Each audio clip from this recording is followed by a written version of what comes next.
Today we organize a cultural program in the name of Annual Day as well as the farewell program in the premises of Arcadian English School, Ahmedabad.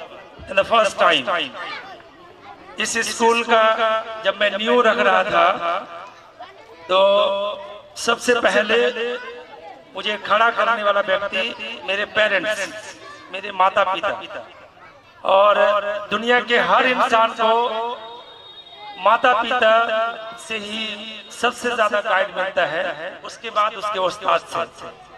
अगर मैं गलत हूं तो बहुत लोग यहाँ पे बहुत शिक्षित लोग बैठे हैं, बहुत से लोग हैं जो बहुत जानकार लोग हैं, वो लोग इस बात की एहसास करेंगे कि अगर इंसान की जिंदगी में सबसे ज्यादा अगर किसी का प्रभाव पड़ता है तो वो उसके पेरेंट्स का, यानी माता पिता का। आज हम यहाँ उपस्थित हुए हैं या आपके सामने खड़े हैं तो ये मेरे माता पिता की देन है। It's a proud of my parents. ये मेरी माता पिता की देन है। मेरे माता पिता की वजह से, मेरे वालिद वालिदैन की वजह से हम यहाँ खड़े हैं। मैं अहमदाबाद में स्कूल क्यों शुरू किया, मेरी सफर क्या है, मैं चंद बातों के साथ चंद बातें आपके सामने शेयर करना चाहूँगा।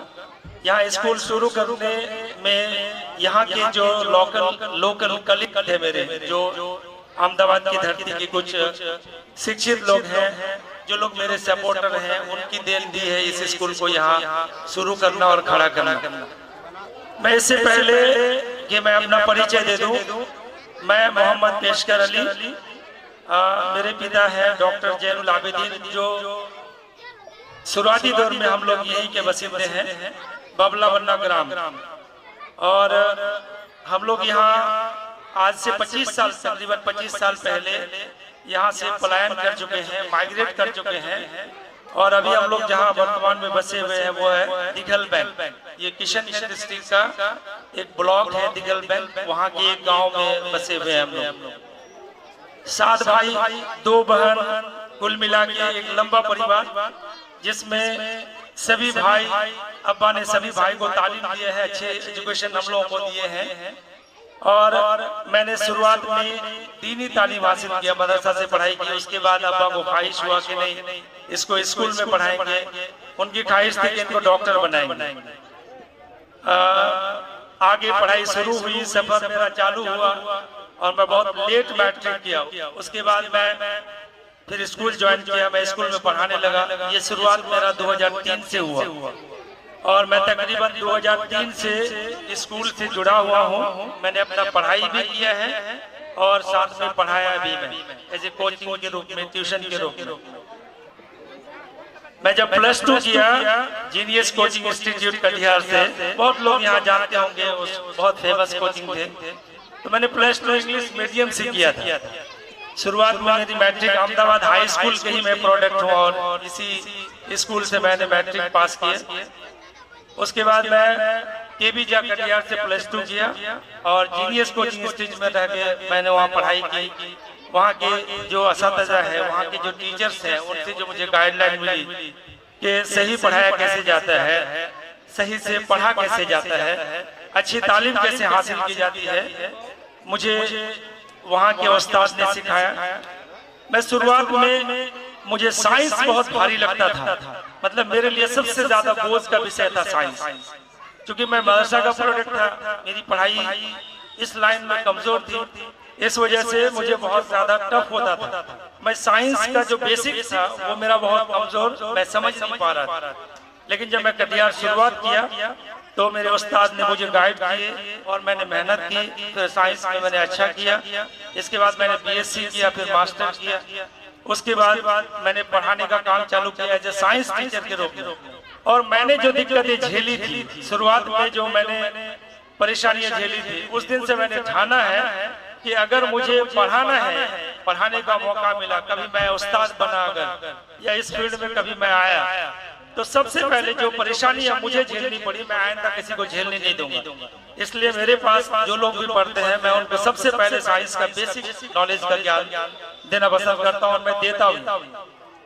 यहाँ स्कूल शुरू करने में कई लोगों का बहुत ज्यादा रोल है, जिनमें मास्टर तारिक साहब, मास्टर परवेज साहब, मास्टर जाकिर साहब, बहुत लोगों का नाम मैं लूंगा। इसमें खैरुल ठेकेदार, बहुत लोग हैं जिन्होंने, मेरे ससुर जी डीलर नजरुल साहब, तो बहुत लोग मुझे यहाँ पर जो है स्कूल शुरुआत कराए हैं, आकमल ठेकेदार साहब, बहुत लोग, मैं नाम बहुत सबका नहीं ले पा रहा हूँ। तो इन लोगों ने मुझे मोटिवेट किया कि आप सालमारी में काम नहीं करके अहमदाबाद की धरती में एजुकेशन को शुरू कीजिए। और मेरा मानना यह है कि अगर किसी माशरे का, किसी सोसाइटी का अगर उसको आगे बढ़ाना है, उसकी डेवलपमेंट करना है, ग्रोथ करना है, तो सबसे ज्यादा जो इम्पोर्टेंट चीजें हैं वो है मेरे हिसाब से दो चीजें। फर्स्ट एजुकेशन और दूसरा कम्युनिकेशन। एजुकेशन के साथ साथ कम्युनिकेशन भी होना चाहिए, तभी किसी इलाके का, किसी माशरे का तरक्की हो सकता है। और एजुकेशन में भी दो तरह की एजुकेशन है, एक है नॉलेज वाली एजुकेशन और एक है स्कोरिंग एजुकेशन, जिसको हम लोग डिग्री एजुकेशन बोलते हैं। एक होता है सिर्फ हम डिग्री लेने के लिए पढ़ाई करते हैं, एक होता है मैं नॉलेज बढ़ाने के लिए पढ़ाई करते हैं। तो मैंने देखा है मेरी इस जिंदगी में, मैंने जो अनुभव किया है कि जो नॉलेज वाले लोग हैं वो लोग ज्यादा तरक्की कर रहे हैं पढ़ लिख करके। सबसे ज्यादा हम मुसलमान हैं और हमें सबसे ज्यादा पहले कहा गया कि आप पढ़ाई करो, और हम लोग सबसे ज्यादा पीछे हैं इस मामले में। जिस मामले में हमारे नबी ने कहा कि आप पढ़ाई करो, अपनी जिंदगी में तरक्की करने के लिए पढ़ना लिखना जरूरी है, और हम लोग पढ़ाई को छोड़ करके दूसरी चीजों में ज्यादा मुब्तला हो गए। तो मैं कोशिश कर रहा हूँ कि यहाँ पर अच्छी तालीम का व्यवस्था हो, और मैंने यहाँ शुरुआत किया है। मैंने ठाना है कि मुझे जितनी भी मुश्किलें, जितनी भी डिफिकल्टीज हो, मैं उनका सामना करूंगा, और मैं यहाँ पर अच्छी तालीम का व्यवस्था करूंगा। ये मैं वादा करता हूँ आप तमाम लोगों के सामने। मेरे साथ मेरे बहुत से कलीग्स हैं जो इस फील्ड में हैं, जो टीचिंग लाइन में हैं। वो लोग मेरे से जुड़ने के लिए तैयार हैं कि आप अहमदाबाद में स्कूल शुरू किए हैं, आप मुझे मौका दीजिए, मैं भी आपके साथ काम करना चाहता हूँ। तो अभी मेरी स्ट्रेंथ उस लेवल का नहीं हुआ है जो मैं उनको बुला सकूं, क्योंकि वो लोग हायर लेवल के टीचर्स हैं। तो मैं कोशिश कर रहा हूं कि आइंदा धीरे धीरे मैं ऐसे लोगों को भी अहमदाबाद में खड़ा करूंगा जो तालीम की दुनिया में बहुत अच्छे हैं, जिनकी एजुकेशन बहुत हाई लेवल की है। मैं आइंदा, मैं इन फ्यूचर कोशिश कर रहा हूं कि लोग भी मेरे साथ हुए और यहाँ हम अच्छे तालीम दे सके। आज मैंने देखा है मेरे पास ऐसे बहुत से गार्जियन हैं जो शुरुआती दौर में उनके पास ना रहने को सही से घर था, ना वो सही से कमा पाते थे, लेकिन आज जिनका बच्चा मेरे यहाँ पढ़ रहा है, मैं देख रहा हूँ कि वो लोग बहुत शानदार जिंदगी जी रहे हैं।